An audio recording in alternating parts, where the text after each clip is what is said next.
விவசாயி இருக்கிற மரியாதை உலகத்துல எதுவுமே கிடையாது. நாங்க நடுவு நட்டு அறுப்பாத்தா தான் மெட்ராஸ்ல இருக்கிறவங்களுக்கு சாப்பாடு. இந்த நடுவு நட்டு அறுப்பல. ஆமா, நாங்க சேத்துல கால் வச்சாதான் அவங்க சோத்துல கை வச்சு சாப்பிட முடியும். அதுதான் எங்களோட கோரிக்கை. என்னன்னா இந்த நிலத்தை எடுக்க கூடாதுன்றது. எனக்கு என்ன யார் வீட்டு நிலமா போகுதுன்னு யாருமே இருக்காது. வந்திருக்க எல்லாருமே நாங்கள் ஏதாவது ஒண்ணுன்னா கூப்பிட்டா எல்லாரும் வாங்க வந்து பேசுங்க.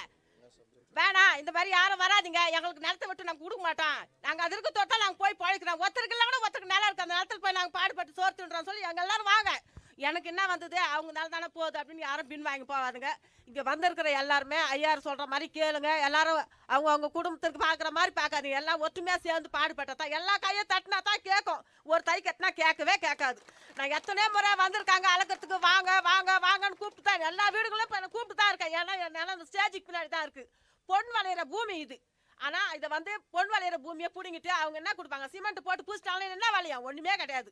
அதனால நீங்கள் எல்லாருமே ஒத்துழைப்பு கொடுத்து இந்த நிலத்தை தடுத்து நிறுத்த பாருங்க. ஐயா கிட்ட வைக்கிற கோரிக்கை அதுதான். நீங்கள் உயர்ந்த மனசோட இது செஞ்சு கொடுங்க ஐயா எங்களுக்கு.